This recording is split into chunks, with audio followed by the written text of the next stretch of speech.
Всем привет! Меня зовут Елена Трусова, и сегодня мы будем учиться, как правильно прорастить гречку или подсолнечник, или как активировать орехи.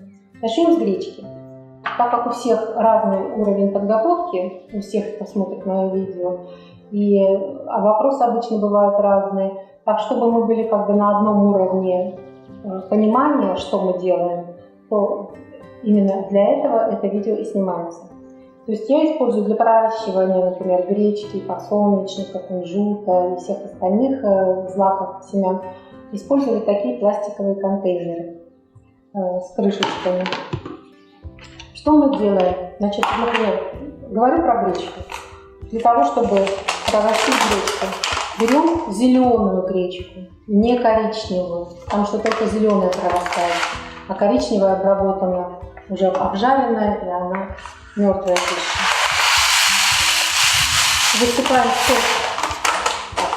Высыпаем сколько нам нужно и перебираем ее. То есть выбираем все, те, которые зернышки, которые плохие, которые вам не нравятся, которые в черной кожурке остались. В некоторых партиях ее бывает много мусора, в некоторых совсем нету. Просто смотрим.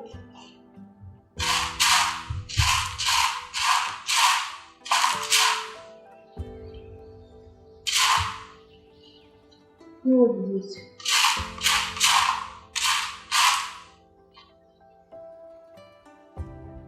Ну вот несколько плохих, которые мне не понравились буквально. Теперь мы это все промываем. После того, как это мы хорошо промыли, потому что все крупы, все семена, все орехи обычно очень грязные. Вот. Мы это все заливаем водой, любой водой. Я заливаю водой из-под крана. Это сейчас просто, чтобы вам было видно, я заливаю водой из бутылочки. Вот. Заливаем водой, чтобы она только покрыла, вот здесь я немножко больше наливаю, чтобы она только покрыла гречку. Вот. И все. И оставляем часа на 2. Часа на 2 оставили в сторону. За это время гречка впитает в себя воду и такая станет довольно подсохшая. Что мы делаем потом? Потом мы через 2 часа опять ее промываем хорошенько, и вот уже промытую без воды точно так же складываем, оставляем в пластиковой коробочке и закрываем крышечкой наискосок, чтобы был доступ воздуха.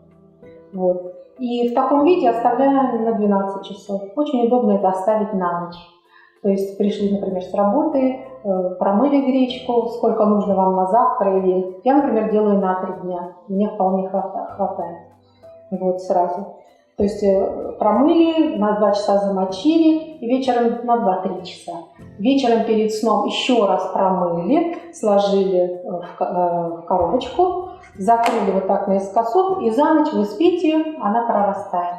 Утром проснулись, опять промыли гречку, она уже будет, там уже будут маленькие проростки. Вот, промыли, и можно уже употреблять в пищу, если вам нужна она в таком виде проростков. Там проростки должны быть 1-2 мм. Это самое полезное, что есть. Если они будут уже больше расти, то уже будет, как бы и вкус другой, и пользы меньше. Вот. Вот так выглядит проросшая гречка. Уже, то есть она сутки у нас, в смысле 12 часов она у нас постояла и начала прорастать. Если в комнате прохладнее, то она может не прорасти, но она уже готова к употреблению. Вот. И дальше ее можно в смузи куда-то. Или, вот, например, для многих блюд нужна сухая пророщенная гречка. Что теперь сделаем? То есть мы утром ее промыли, и я, например, ее выкладываю на листы дегидраторами. Там такие поддоны беленькие, пластиковые. Где-то 5 столовых ложек, вот такой вот так, на 1 лист, то есть тонким достаточно слоем выложили и разровняли, и поставили в дегидратор сушиться. Часов за 16-18, она точно высохнет. Это будут такие сухие зернышки.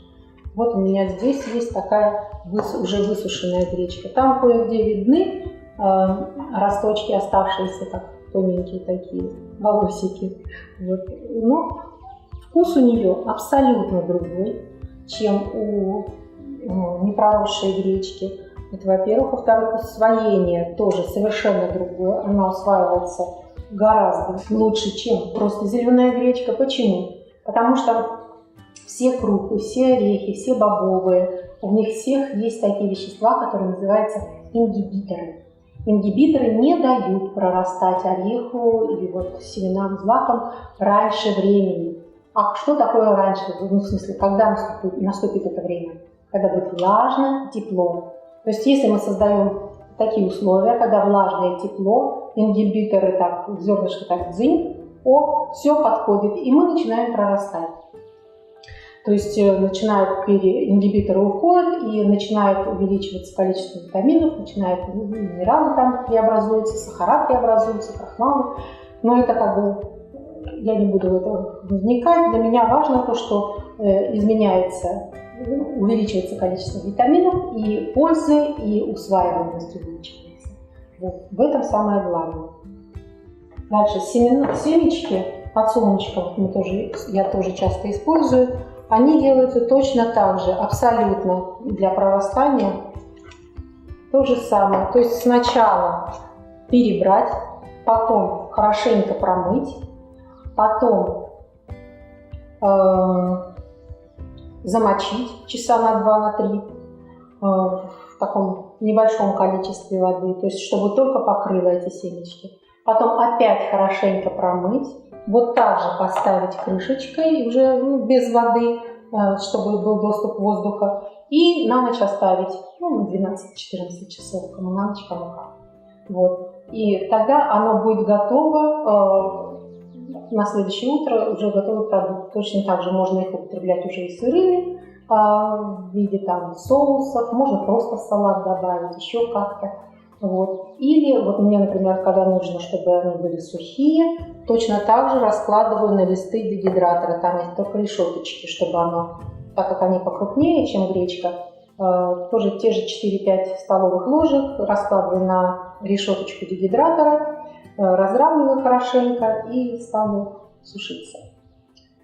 Вот. Они высыхают немножко подольше, то есть часов 18, 25, 26. То есть какое-то время они сохнут, а потом на ночь у меня перерыв, и потом днем я их досушиваю. Вот. Дальше. Я могу тоже сказать еще, сколько у меня помещается дегидратор. У меня дегидратор с горизонтальным воздухообдувом от RAFMID на 10 поддонов. То есть туда помещается полкило гречки, полкило семечек подсолнуха и 200 граммов миндаля. Когда мне нужно миндаль сушить, то есть на 2 поддончиках миндаль и на 4 поддончиках у меня 4,4 на 8 поддонах гречка и семечек подсолнечка. Вот. То есть это вот что касается злаков. Потом, еще вы будете слышать, например, такую вещь: активированные орехи. Что это такое активированные орехи? Про ингибиторы не буду повторяться, я уже сказала. То есть они вот такие сухие орехи, просто, например, на примере миндаля скажу. Но также можно делать и с грецкими орехами, и фундук, и фисташки. Фисташки тоже только зеленые, не обжаренные. Вот. Что мы делаем? Опять же, хорошенько промыть и залить водой. Только в отличие от зернышек, воды нужно наливать достаточно много, потому что миндаль и орехи, они впитывают в себя эту воду, и они увеличиваются в объеме. Ну, вот посмотрите, вот 200 граммов сухого миндаля, вот 200 граммов уже размоченного миндаля, который ночь стоял и разбухал. Также, естественно, у них меняется вкус. Он становится слаще, нежнее и проще, и организм легче его усваивает. Дальше, потом, что я делаю с таким миндалем? Его можно уже как бы и так употреблять вместе со шкурками, но мне больше нравится без шкурок. Без шкурок это я их потом чищу. Вот так вот. Шкурки хорошо счищаются, легко и просто. Но как бы это такой процесс медитативный, это долго. Вот эти 200 граммов я чищу целый час. То есть рассчитывайте свои силы. Мне больше не интересно 2 часа сидеть чистить миндаль, мне скучно, поэтому не больше 200 граммов миндаля я все обычно замачиваю. Вот. И потом вот его почистила, и потом что из них можно сделать? Из сырого миндаля можно сделать миндальное молочко, миндальные сливки. То есть это мы вот такой почищенный миндаль складываем в бокал, как бы, или там в чашу блендера, вот, доливаем воды и блендерим. Я работаю погружным блендером, мне больше нравится. Вот взбили и потом процедить, как бы то, что водичка вытекла, белое молоко будет миндальное, его, пожалуйста, в любые смузи или куда угодно. Вот. А жмых остался. Иногда спрашивают, а жмых что, выкидывать? Да ни в коем случае не выкидывать. Вот жмых, пожалуйста, высушить тоже в дегидраторе. У вас будет миндальная мука, тем более из активированного миндаля. Она тоже очень полезна. Вот. Или вот также вот такой почищенный миндаль, если я не хочу, например, ни молочка миндального, ни миндальной муки мне не надо. Вот. Но мне хочется, вот например, для приготовления халвы или для приготовления основы для пирожных, мне нужна миндальная крупка.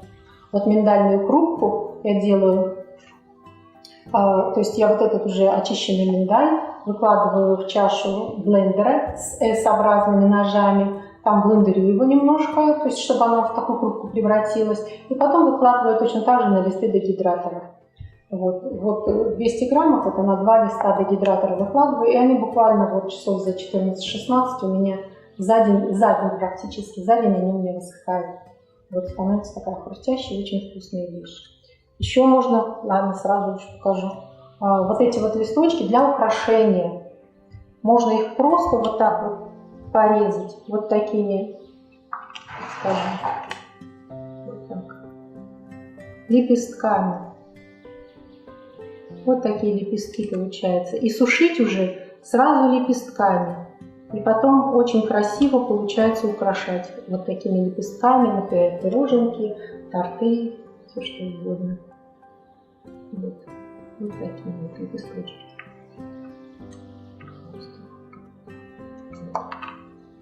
Точно так же, значит, и фундук, и грецкие орехи, любые другие орехи. Вот, все. Пока-пока.